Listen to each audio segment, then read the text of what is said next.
"Well, Miss Dashwood," said Mrs. Jennings, sagaciously smiling, as soon as the gentleman had withdrawn, "I do not ask you what the Colonel has been saying to you, for though upon my honour I tried to keep out of hearing, I could not help catching enough to understand his business. And I assure you I never was better pleased in my life, and I wish you joy of it with all my heart." "Thank you, ma'am," said Eleanor. "it is a matter of great joy to me, and I feel the goodness of Colonel Brandon most sensibly. There are not many men who would act as he has done, few people who have so compassionate a heart. I never was more astonished in my life." "Lord, my dear, you are very modest. I ain't the least astonished at it in the world, for I have often thought of late there was nothing more likely to happen." "You judged from your knowledge of the Colonel's general benevolence, but at least you could not foresee that the opportunity would so very soon occur." "Opportunity?" repeated Mrs. Jennings. "Oh, as to that, when a man has once made up his mind to such a thing, somehow or other he will soon find an opportunity. Well, my dear, I wish you joy of it again and again, and if ever there was a happy couple in the world, I think I shall soon know where to look for them." "You mean to go to Delaford after them, I suppose?" said Eleanor with a faint smile. "Ay, my dear, that I do indeed. As to the house being a bad one, I do not know what the Colonel would be at, for it is as good a one as ever I saw." "He spoke of its being out of repair." "Well, and whose fault is that? Why don't he repair it? Who should do it but himself?" They were interrupted by the servants coming in to announce the carriage being at the door, and Mrs. Jennings, immediately preparing to go, said, "Well, my dear, I must be gone before I have had half my talk out. But, however, we may have it all over in the evening, for we shall be quite alone. I do not ask you to go with me, for I dare say your mind is too full of the matter to care for company, and besides you must long to tell your sister about it." Marianne had left the room before the conversation began. "Certainly, ma'am, I shall tell Marianne of it, but I shall not mention it at present to anybody else." "Oh, very well," said Mrs. Jennings, rather disappointed. "then you would not have me tell it to Lucy, for I think of going as far as Holborn to-day." "No, ma'am, not even Lucy, if you please. One day's delay will not be very material, and till I have written to Mr. Ferrars I think it ought not to be mentioned to anybody else. I shall do that directly. It is of importance that no time should be lost with him, for he will of course have much to do relative to his ordination." This speech at first puzzled Mrs. Jennings exceedingly. Why Mr. Ferrars was to have been written to about it in such a hurry, she could not immediately comprehend. A few moments' reflection, however, produced a very happy idea, and she exclaimed, "Oh, I understand you. Mr. Ferrars is to be the man. Well, so much the better for him. Ay, to be sure, he must be ordained in readiness, and I am very glad to find things are so forward between you. But, my dear, is not this rather out of character? Should not the Colonel write himself? Sure he is the proper person." Eleanor did not quite understand the beginning of Mrs. Jennings's speech, neither did she think it worth inquiring into, and therefore only replied to its conclusion. "Colonel Brandon is so delicate a man that he rather wished anyone to announce his intentions to Mr. Ferrars than himself." "And so you were forced to do it? Well, that is an odd kind of delicacy. However, I will not disturb you." Seeing her preparing to write, "You know your own concerns best. So good-bye, my dear. I have not heard of anything to please me so well since Charlotte was brought to bed." and away she went, but returning again in a moment. "I have just been thinking of Betty's sister, my dear. I should be very glad to get her so good a mistress. But whether she would do for a lady's maid, I am sure I can't tell. She's an excellent housemaid, and works very well at her needle. However, you will think of all that at your leisure." "Certainly, ma'am," replied Eleanor, not hearing much of what she said, and more anxious to be alone than to be mistress of the subject. How she should begin, how she should express herself in her note to Edward, was now all her concern. The particular circumstances between them made a difficulty of that which to any other person would have been the easiest thing in the world. But she equally feared to say too much or too little, and sat deliberating over her paper with the pen in her hand, till broken in on by the entrance of Edward himself. He had met Mrs. Jennings at the door in her way to the carriage, as he came to leave his farewell card, and she, after apologizing for not returning herself, had obliged him to enter by saying that Miss Dashwood was above, and wanted to speak with him on very particular business. Eleanor had just been congratulating herself, in the midst of her perplexity, that however difficult it might be to express herself properly by letter, it was at least preferable to giving the information by word of mouth, when her visitor entered, to force her upon this greatest exertion of all. Her astonishment and confusion were very great on his so sudden appearance.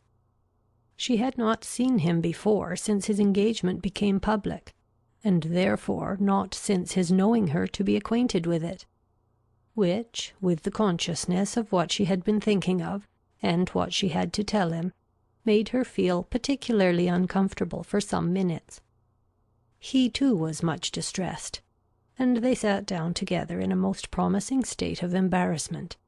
Whether he had asked her pardon for his intrusion on first coming into the room he could not recollect, but determining to be on the safe side, he made his apology in form as soon as he could say anything, after taking a chair. "Mrs. Jennings told me," said he, "that you wished to speak with me. At least I understood it so, or I certainly should not have intruded on you in such a manner. Though at the same time I should have been extremely sorry to leave London without seeing you and your sister, especially as it will most likely be some time. It is not probable that I should soon have the pleasure of meeting you again. I go to Oxford to-morrow." You would not have gone, however, said Eleanor, recovering herself, and determined to get over what she so much dreaded as soon as possible, without receiving our good wishes, even if we had not been able to give them in person.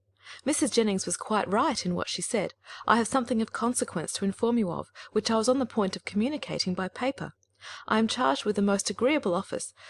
Breathing rather faster than usual as she spoke.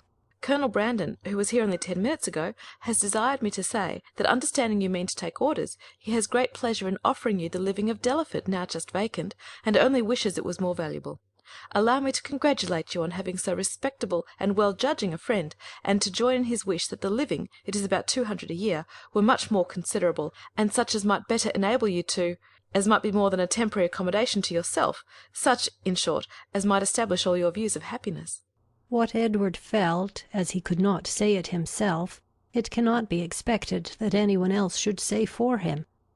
He looked all the astonishment which such unexpected, such unthought of information could not fail of exciting, but he said only these 2 words. "Colonel Brandon." Yes, continued Eleanor, gathering more resolution, as some of the worst was over. Colonel Brandon means it as a testimony of his concern for what has lately passed, for the cruel situation in which the unjustifiable conduct of your family has placed you, a concern which I am sure Marianne, myself, and all your friends must share, and likewise as a proof of his high esteem for your general character, and his particular approbation of your behaviour on the present occasion. "Colonel Brandon give me a living. Can it be possible?" The unkindness of your own relations has made you astonished to find friendship anywhere. "No, replied he with sudden consciousness.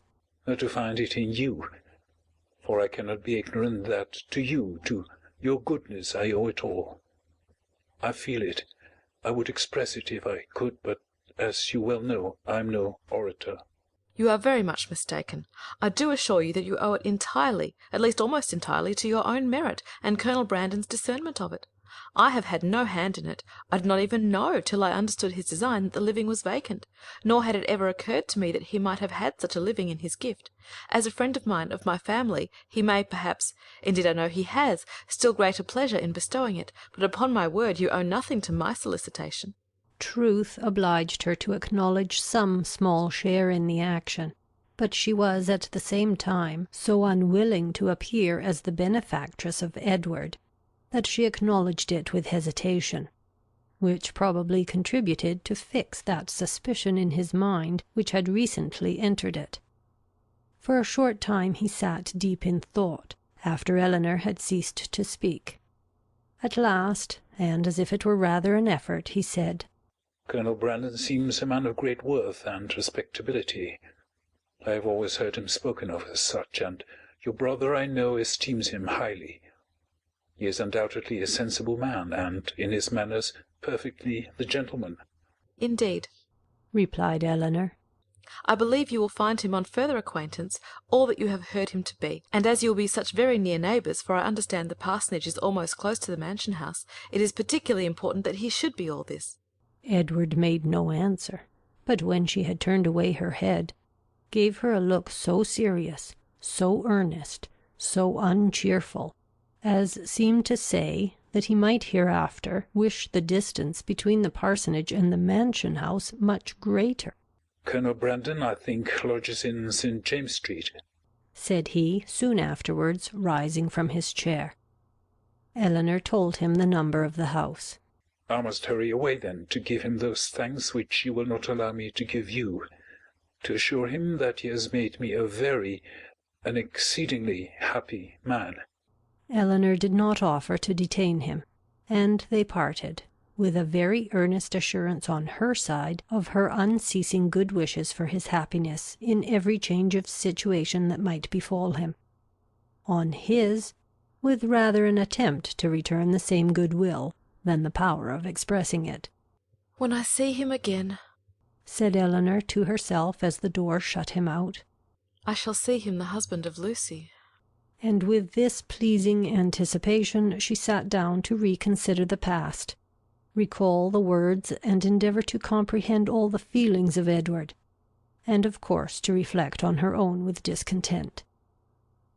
When Mrs. Jennings came home, though she returned from seeing people whom she had never seen before, and of whom therefore she must have a great deal to say, her mind was so much more occupied by the important secret in her possession than by anything else, that she reverted to it again as soon as Eleanor appeared. "Well, my dear," she cried, "I sent you up the young man. Did not I do right? And I suppose you had no great difficulty. You did not find him very unwilling to accept your proposal?" "No, ma'am, that was not very likely." "Well, and how soon will he be ready? For it seems all to depend upon that." "Really," said Eleanor, "I know so little of these kind of forms that I can hardly even conjecture as to the time or the preparation necessary, but I suppose 2 or 3 months will complete his ordination." 2 or 3 months! cried Mrs. Jennings. Lord, my dear, how calmly you talk of it! And can the Colonel wait 2 or 3 months? Lord bless me, I'm sure it would put me quite out of patience. And though one would be very glad to do a kindness by poor Mr. Ferrars, I do think it is not worth while to wait 2 or 3 months for him. Sure somebody else might be found that would do as well, somebody that is in orders already." "My dear ma'am," said Eleanor, "what can you be thinking of? Why, Colonel Brandon's only object is to be of use to Mr. Ferrars." "Lord bless you, my dear! Sure you do not mean to persuade me that the Colonel only marries you for the sake of giving 10 guineas to Mr. Ferrars?" The deception could not continue after this, and an explanation immediately took place, by which both gained considerable amusement for the moment, without any material loss of happiness to either; for Mrs. Jennings only exchanged one form of delight for another, and still without forfeiting her expectation of the first. "Ay, ay, the parsonage is but a small one," said she, after the first ebullition of surprise and satisfaction was over, "and very likely may be out of repair, but to hear a man apologizing, as I thought, for a house that to my knowledge has 5 sitting rooms on the ground floor, and I think the housekeeper told me could make up 15 beds, and to you too that had been used to live in Barton Cottage, it seems quite ridiculous. But, my dear, we must touch up the Colonel to do something to the parsonage, and make it comfortable for them before Lucy goes to it." "But Colonel Brandon does not seem to have any idea of the livings being enough to allow them to marry." "The Colonel is a ninny, my dear. Because he has 2,000 a year himself, he thinks that nobody else can marry on less. Take my word for it that if I am alive I shall be paying a visit to Delaford Parsonage before Michaelmas, and I am sure I shan't go if Lucy ain't there." Eleanor was quite of her opinion as to the probability of their not waiting for anything more.